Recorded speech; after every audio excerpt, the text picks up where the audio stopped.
Scientologist is someone who can look at the world and really see what it is. Not only look at it and see it, but be able to go and be effective and do something about it. And someone who's not asking permission to do that. Why ask permission?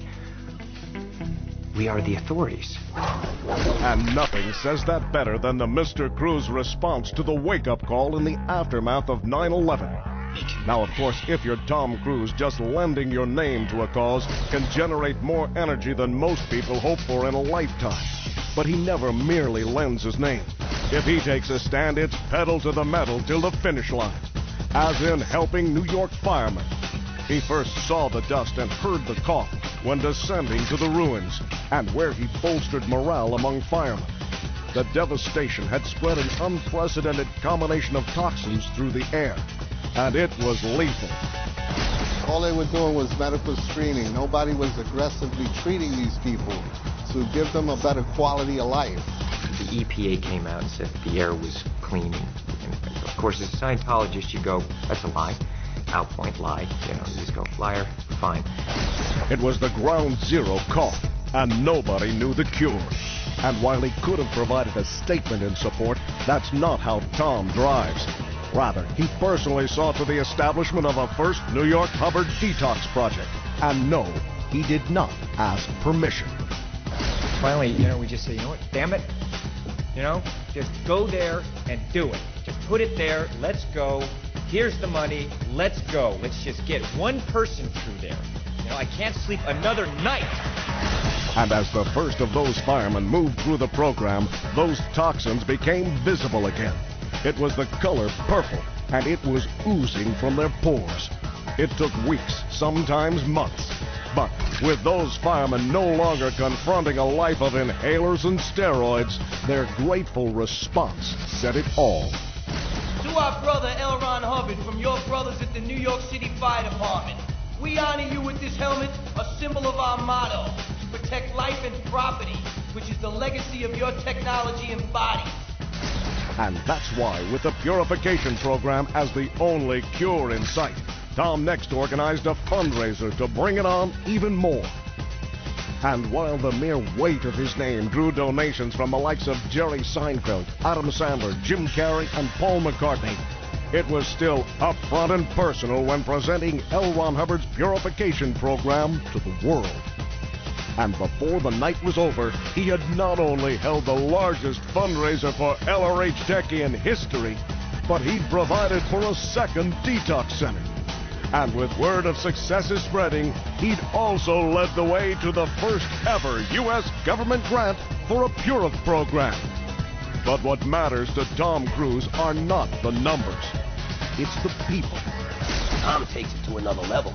Tom's taking it to an extreme level. I can't believe how he sacrifices and what he does for his programs. And now to get to know him a little bit, I realize that he's not just doing this because he's the man. He's doing this because he truly believes in it, and he has a passion to help people with the programs that he's involved in. The city tends to beat you down to a nub, and I don't think that Tom's the type of guy to get beat down to a nub. So it's pretty impressive that it's been going like a big tidal wave now. You look like the type of person that would turn over any rock to get the job done and bring the help to the people who needed it in New York City. And I was right.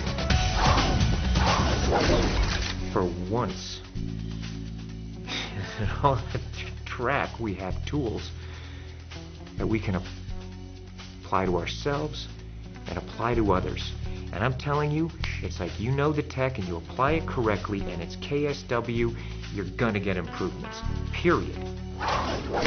Punctuating that one is Tom Cruise at the Hollywood Education and Literacy Project, one-on-one with kids from the neighborhood.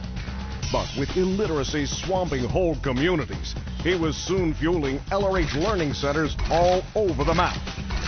Then there's the National Mentoring Partnership, attended by corporate and entertainment leaders. And when they gave him an award, Tom's acceptance speech was an education in itself. First barrier to study is a lack of mass when you're studying. And were that not enough, he next conducted the high-level talks, where America's schooling agenda is shaped, literally. because Tom presented all LRH learning tools to the U.S. Department of Education. He had these huge books I'd never seen before on study tech that I'd also never heard of.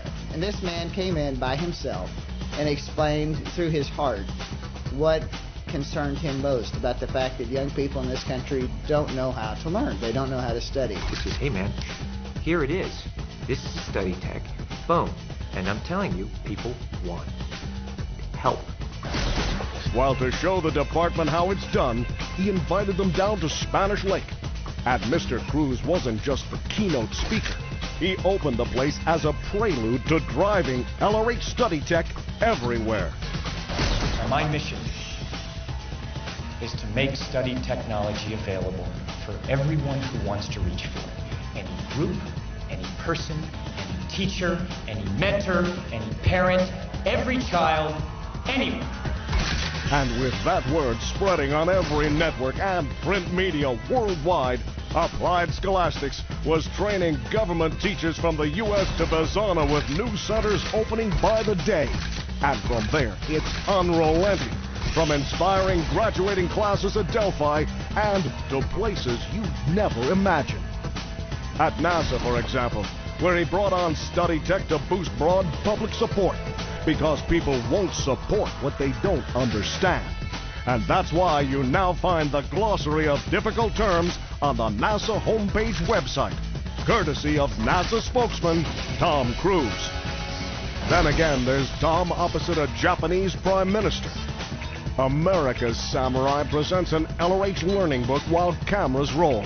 And it not only hits front page across 3 continents and fires 2 LRH titles to bestseller lists, it launches 5 new Applied Scholastics learning centers in 4 weeks flat.